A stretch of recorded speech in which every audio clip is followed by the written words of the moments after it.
Գյորջյան Կասկադ 60 ամիս փուլային վճարում բազմաթիվ առավելություններ։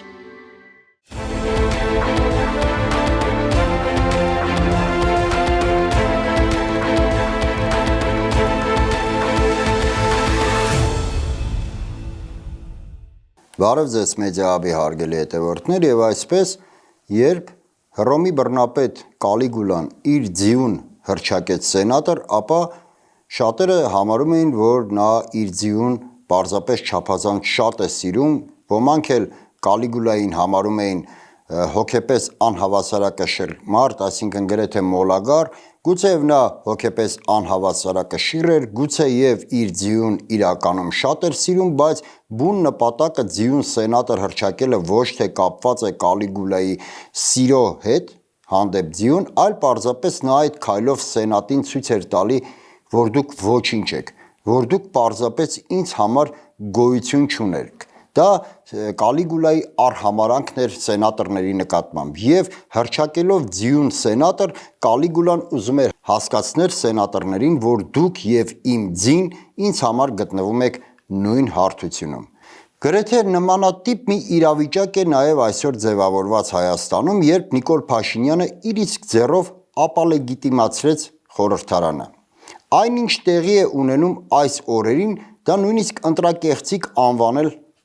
անվանելը մեղմ է, որովհետև Հայաստանի Հանրապետության պատմության մեջ թերևս չի եղել նախադեպը, երբ որևէ քաղաքական ուժի, որը հաղթահարում է խորհրդարան անցնելու անհրաժեշտ շեմը, նրան ասեն, որ այո, թեպետ դու հաղթահարել ես շեմը, սակայն դու խորհրդարան չես մտնելու։ Առանց այն էլ այս ընտրությունները, հարգելի հետևորդներ, ուղեկցվում էին մի շարք, ավելի շուտ ոչ թե մի շարք, այլ բազմաթիվ ընտրախախտումներով։ Ոչ մեկիս համար գաղտնիք չէ, որ ամբողջ ընտրությունները զուգորդվում էին ադմինիստրատիվ ռեսուրսի կիրառմամբ, ներառյալ բանակը։ Իհարկե բանակը միշտ է մասնակցել ընտրություններին, սակայն ես չեմ հիշում դեպք, երբ բանակը քվեարկության բերեն արդեն ընտրությունները ավարտվելուց հետո։ Եվ դրան գումարենք կենտրոնական ընտրական հանձնաժողովի որոշումը, համաձայն որի պարզապես այն ընտրատեղամասերում, որտեղ Բարգավաճ Հայաստանը վերահաշվարկի արդյունքում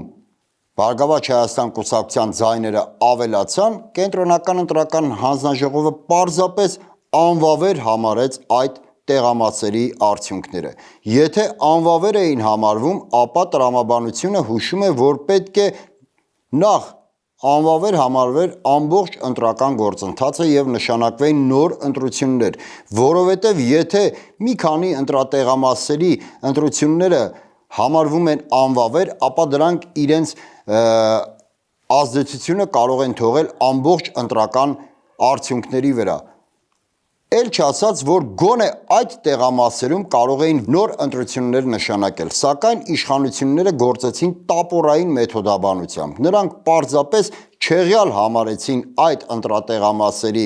արդյունքները եւ այդքանով ավարտվեց ամբողջ ընտրական գործընթացը եւ կենտրոնական ընտրական հանձնաժողովը հրապարակեց վերջնական արդյունքները, համաձայն որոնց Բարգավաճ Հայաստան կուսակցությունը այդպես էլ չանցավ, չհաղթահարեց անցողիկ շեմը։ Իսկ ընտրակեղծիքը իրականում այն է, հարգելի հետևորդներ, ինչու եմ ես սա ասում, որ նույն այս դեպքը, այն ինչ տեղի ունեցավ, նույնիսկ ընտրակեղծիկ համարելն է սխալ, որովհետև իրականում ընտրակեղծիքը այն է, երբ դրա արդյունքում այս կամ այն ուժի թույլ չեն տալիս, գոնե վիզուալ առումով ստեղծում են պատրանք, որ նա չի հաղթահարել անհրաժեշտ շեմը, կամ հակառակը ընտրակեղծիկների արդյունքում, ինչպես ՔՊ-ի դեպքում, իշխող ուժին հաջողվում է վերարտադրվել։ Էլ եմ շեշտում, սա միանգամայն այլ երևույթ էր։ Սա իր տեսակով նորույթ էր Հայաստանի ընտրական գործընթացում։ Իր տեսակով նորություն էր խախտումների առումով։ Այլ խոսքով ասած, Հայաստանում ոչ թե հաստատվելու է, այլ հաստատվում է Կալիգուլային բնորոշ բռնապետություն։ Երբ Նիկոլ Փաշինյանը բաց տեքստով հայտարարում է, որ խորհրդարանը ձևավորվելու է այնպես, ինչպես ես եմ ուզում, եւ եթե պետք լինի, վաղը իմ չալոն կարող է լինել падգամավոր, եւ որևէ մեկը իզորու չի լինելու կասեցնել իմ ցանկությունները եւ Չալոյի падգամավոր դառնալու գործընթացը։ Երբ դու անհրաժեշտ շեմը հաղթահարած ուժին ասում ես, որ դու չես լինելու խորհրդարանում, որովհետև ես այդպես եմ կարծում, սա արդեն ցցուն բռնապետություն է, սա նույնիսկ այլասերված բռնապետություն է։ Հարգելի հետևորդներ, բացի այդ, Նիկոլ Փաշինյանը իր հայտարարություններով վիրավորեց Հայաստանի Հանրապետության բոլոր այն քաղաքացիներին, ովքեր իրենց ձայնը տվել են ընդդիմության այս կամ այն ուժերից որևէ մեկին, ոչ միայն վիրավորեց, նա հանցագործ անվանեց Հայաստանի Հանրապետության բնակչությանը։ Նիկոլ Փաշինյանի պատկերացմամբ քաղաքացիական պայմանագիր կուսակցությունը հավաքել է 100% ձայն, իսկ ընդդիմությունը իր բոլոր ձայները հավաքել է ընտրակաշառքների միջոցով։ Քրեական օրենսգրքով հանցագործ է ոչ միայն ընտրակաշառք տվողը, այլ նաև ընտրակաշառք վերցնողը եւ այն պատժաչափը, որը սահմանվում է ընտրակաշառք տվողի նկատմամբ, նույնը սահմանվում է նաև ընտրակաշառք վերցնողի նկատմամբ։ Հետևաբար, հարգելի հետևորդներ, Նիկոլ Փաշինյանի պատկերացմամբ Հայաստանի Հանրապետության քաղաքացիների մի ահռելի զանգված պարզապես հանցագործներ են, որովհետև իրենց ձայնը տվել են ընդդիմությանը, որովհետև նրա պատկերացմամբ բոլոր քաղաքացիները օգտվել են ընտրակաշառքներից։ Այլ խոսքով ասած, Հայաստանի Հանրապետության քաղաքացիները Նիկոլ Փաշինյանի պատկերացմամբ պարզապես հանցագործներ են։ Սա հերթական հասարակությանը հերթական բաժանումն է սևերի եւ սպիտակների։ Եթե Նիկոլ Փաշինյանը ավելի վաղ հանրությանը պարզապես բաժանում էր սևերի եւ սպիտակների, այնուհետև բաժանեց ողջերի եւ մեռածների, երբ մարդկանց մեղադրանք էր ներկայացնում, թե ինչու եք դուք ողջ, ինչու չեք զոհվել, այժմ Նիկոլ Փաշինյանը հասարակությանը բաժանում է ՔՊ ընտրողների եւ հանցագործների։ Հարգելի հետևորդներ, մենք բոլորս, ովքեր որ ձայն չենք տվել քաղաքացիական պայմանագիր կուսակցությանը, մենք բոլորս պոտենցիալ հանցագործներ ենք եւ յուրաքանչյուր վարկանի կարող ենք հայտնվել բանտում։ Նման բռնապետություն թերևս 1000-ից մեկ կարող ենք հաշվել մարդկության պատմության մեջ, լավ, չասեմ 1000-ից մեկ, հաճախ հանդիպող, սակայն այդ բռնապետությունները երբեք նախորոք իրենց չեն հռչակել ժողովրդավարության բաստիոն եւ երբեք չեն շահարկել այնպիսի գաղափարներ, ինչպիսին մարդու իրավունքներն են, խոսքի ազատությունն է, ժողովրդավարությունն է եւ այլն, եւ արտաքին միջազգային հանրությանը չեն ներկայացել նման արժեքներով, սակայն իրականում ներսից ունեցել են քայքայվող պետություն եւ այլասերված բռնապետություն։ Հաջորդ հանգամանքը, հարգելի հետևորդներ, այն է, որ սովորաբար քաղաքակիրթ երկրներում իսկ Նիկոլ Փաշինյանը փորձում է ինտեգրվել քաղաքակիրթ աշխարհին, այլ խոսքով ասած, փորձում է արևմտյան քաղաքական արժեհամակարգը վերցնել եւ դրանով հանդերձ ինտեգրվել, եվրոպական կառույցներին, ինչու համար եմ սա շեշտում, որ քաղաքակիրթ աշխարհում ընտրություններից հետո տեղի է ունենում միանգամայն այլ երևույթ, ինչ Հայաստանում։ Սովորաբար հաղթող տեխնացուն իրեն հռչակում է ողջ պետության ղեկավարը, այդ թվում նաև ընդդիմադիրների, նա չի բաժանում հասարակությանը հանցագործների եւ իրեն ընտրողների մեջ, նա հաշտության ձեռք է մեկնում ընդդիմադիր ուժերին եւ նրանց հրավիրում միասնաբար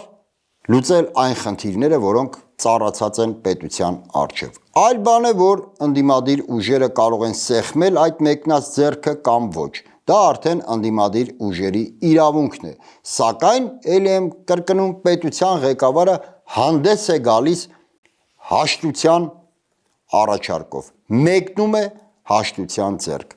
Այդպես է եղել նաև նախկինում Հայաստանի Հանրապետությունում։ Իսկ Նիկոլ Փաշինյանը հակառակը։ Նիկոլ Փաշինյանը պատերազմ է հայտարարում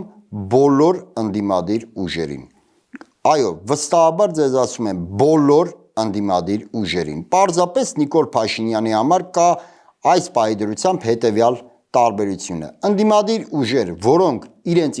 իր իշխանության համար սպառնալիք են ներկայացնում, ընդդիմադիր ուժեր, որոնք դեռևս սպառնալիք չեն ներկայացնում։ Եվ վստահաբար ձեզ ասում եմ, որ բոլոր այն ընդդիմադիր ուժերը, որոնք վաղը սպառնալիք կհանդիսանան Նիկոլ Փաշինյանի իշխանության պահպանման համար, ապա Նիկոլ Փաշինյանը նրանց նույնպես կհայտարարի պատերազմ։ Ընդ որում Նիկոլ Փաշինյանը այդ պատերազմը հայտարարում է ոչ թե գաղափարական դաշտում, ոչ թե քաղաքական պայքարի տեսքով, այլ գործի է դնում իր ողջ իրավական ռեսուրսները։ Այլ խոսքով ասած դիմում է բռնաճնշումների։ Դեռևս նախընտրական քարոզարշավի ժամանակ Նիկոլ Փաշինյանը հայտարարում էր, որ ընտրություններից անմիջապես հետո նա ձերբակալելու է եւ կալանավորելու է ընդդիմադիր այն ուժերի առաջնորդներին, որոնք ընտրություններին մասնակցելու հայտ են ներկայացրել։ Նիկոլ Փաշինյանը քարոզարշավի ժամանակ բաց տեքստով հայտարարում էր, իդեպ ինչը նաև ամրագրված է իրենց նախընտրական ծրագրում, որ հասնելու է վեհափառի հրաժարմանը։ Եվ այդպիսով Նիկոլ Փաշինյանը ստեղծեց պատրանք, իբր ժողովուրդն է նրան տալիս քվե, որպեսզի նա դիմի բռնաճնշումների, սակայն հավատացեք հարգելի հետևորդներ, նույնիսկ այն մարդիկ, որոնք ընտրում էին քաղաքացիական պայմանագիր կուսակցությանը, բնավ նրան այդ քայլերի համար չէին տալիս մանդատ։ Այստեղ գործոն էր հանդիսանում թոշակների բարձրացումը, գործոն էր հանդիսանում առողջապահության ապահովագրությունը, Նիկոլ Փաշինյանի ներկայացրած խաղաղության այդ կեղծ պատրանքը եւ այլն, սակայն ոչ երբեք այլոց կալանավորելը, բանտարկելը, նստացնելը, ունեզրկելը եւ այլն։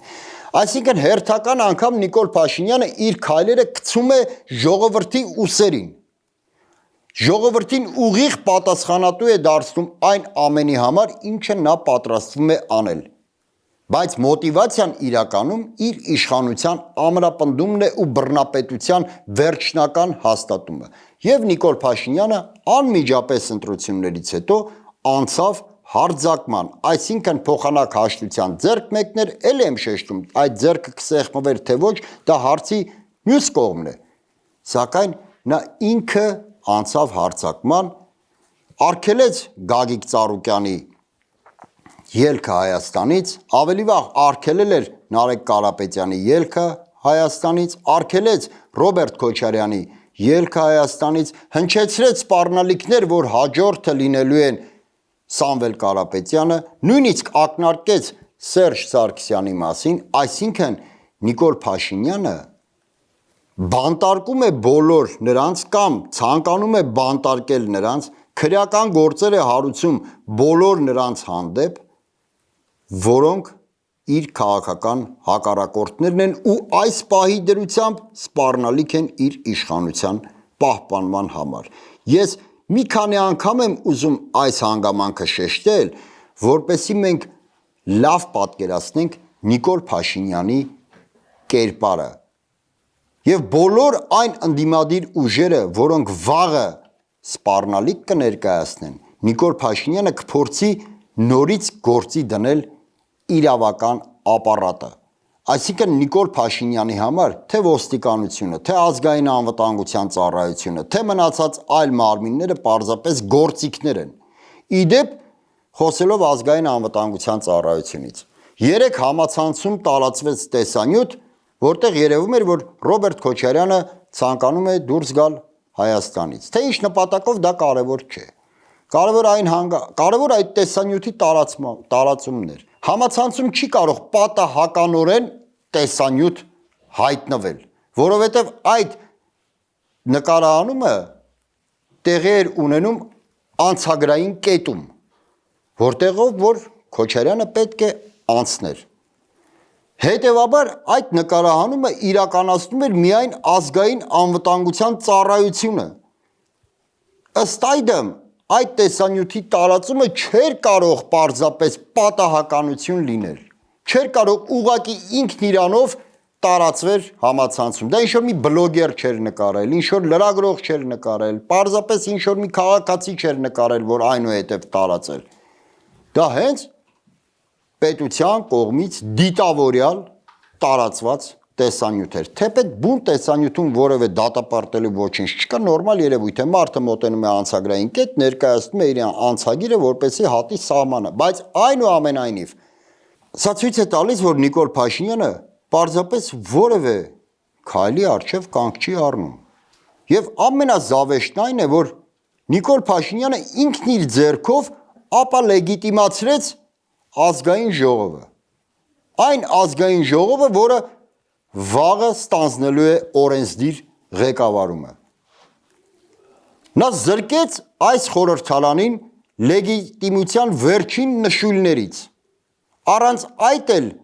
կասկածելի լեգիտիմությամբ էր ձևավորված այս խորհրդարանը, նա նույնիսկ այդ վերջին նշույլները ջնջեց։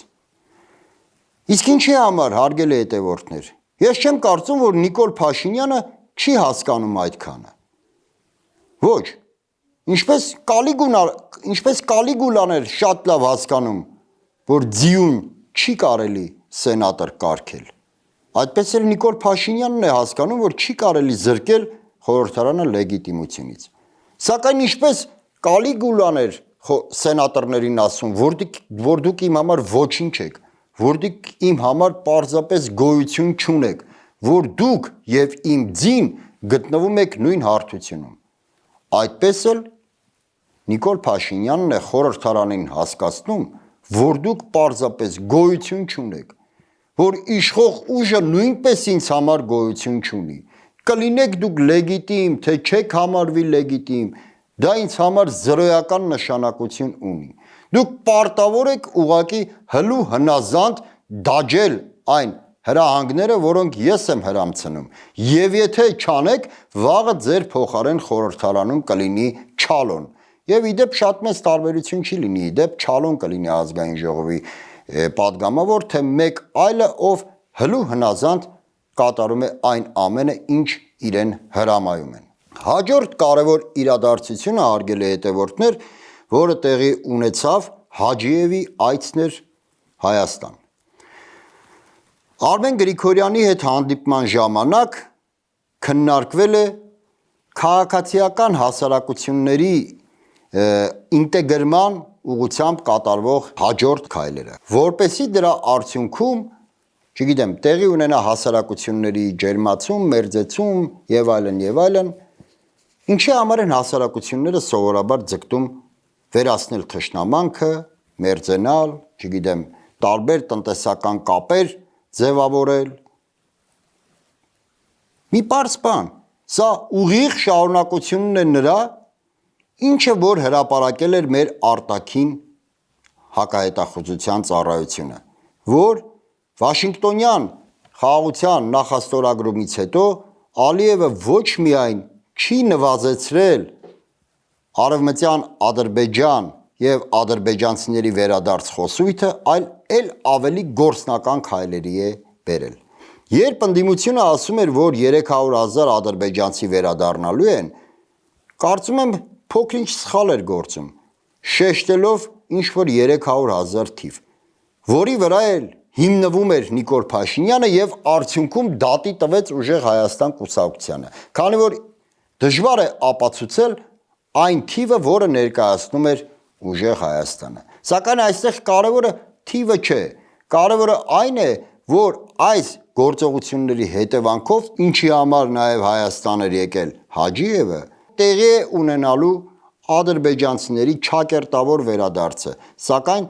այլ պատճառաբանությամբ։ Երբ ասում են 300,000 ադրբեջանցիների վերադարձ, ստեղծվում է տպավորություն, որ 300,000 ադրբեջանցի հավաքվելու են եւ միասնաբար մի օրում գան Հայաստան։ Ոչ, այդպես չի լինելու։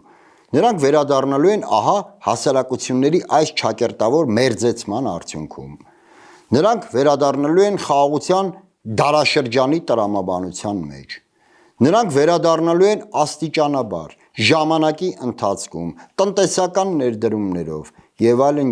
եւ արդյունքում պարզապես Հայաստանը էքսպանսիայի է ենթարկվելու, ճիշտ այնպես, ինչպես մոտավորապես էքսպանսիայի է ենթարկվել Բաթումին Թուրքիայի կողմից։ Հարգելի հետևորդներ, եւս մի խնդրի անդրադառնանք, դա Ալիևի հայտարարությունն է Շուշիում։ Որքան էլ Նիկոլ Փաշինյանը հայտարարում է թրիփի մասին, Թրամփի ուղու մասին, Ալիևը չի հրաժարվում այն կոչել Զանգեզուրի միջանցք։ Ճիշտ է, Շուշիում նա նոր բան չի հայտարարել։ Շուշիում նա ասել է այն, ինչ ավելի վաղ ասում էր Էրդողանը, որ Զանգեզուրի միջանցքը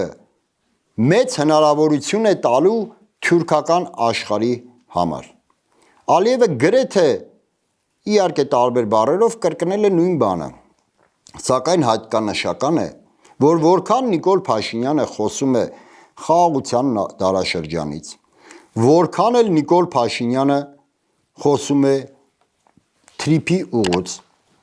որքան էլ Նիկոլ Փաշինյանը խոսում է իբր այն Հայաստանի ներքին օրակարգն է, իբր այդ ճանապարհի վրա պահպանվելու է Հայաստանի ինքնիշխանությունը, իրավազորությունը եւ այլն, այդ բոլորը հեքիաթներ են։ Փաստը մնում է փաստ, որ թշնամին, չգիտեմ, թշնամի բառի համար ինձ կենթարկեն քրեական պատասխանատվության, թե ոչ, այնուամենայնիվ ադրբեջանցիները, Ադրբեջանը պաշտոնական Բաքուն շարունակում է ինձ համար մնալ թշնամի, թեկուզ եւ այն պարզ պատճառով, որ դեռևս խաղաղության պայմանագիրը ստորագրված չէ։ Այո, հարգելի հետևորդներ, հիշենք, որ խաղաղության պայմանագիր դեռևս ստորագրված չէ։ Իսկ քանի դեռ չկա խաղաղության պայմանագիր, հետևաբար չի ավարտվել նաեւ պատերազմը։ Իսկ քանի դեռ չի ավարտվել պատերազմը, կան թշնամիներ։ Եվ թշնամին շարունակում է այն կոչել Զանգեզուրի միջանցք։ Այսինքն, անենք մի պարզ հետևություն, որ Ալիևը մազաչափ անգամ չի հրաժարվել իր նկրտումներից։ Եվ այն, որ սահմանին դեռևս չկա, կամ համենայն դեպս արդեն մոտ մի տարի չկա կրակոց, հուշում է երկու բանի մասին։ Առաջինը, որ կրակոցների լռությունը օգնություն էր Ալիևի կողմից Նիկոլ Փաշինյանի վերարտադրման համար, երկրորդը, որ այդ կրակոցների իմաստը պարզապես չկա, որովհետև անհեթեթություն կլինի կրակելով հասնել մի բանի, որին հասնում ես առանց որևէ փամփուշտի օգտագործման։ Իսկ Ալիևը իր բոլոր ցանկություններին հասնում է առանց որևէ փամփուշտի միջնորդության։ Իսկ թե ինչ կանի ընդդիմությունը, ինչպես կհակադարձի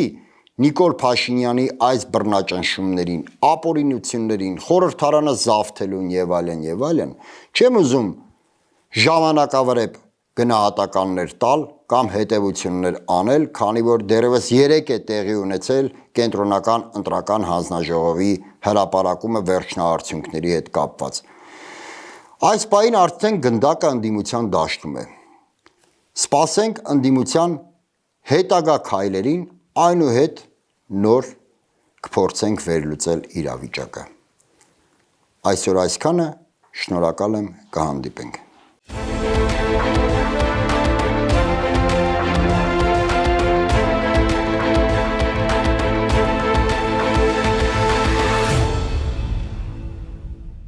Գյուրջան Կասկադ 60 ամիս փուլային վճարում բազմաթիվ առավելություններ։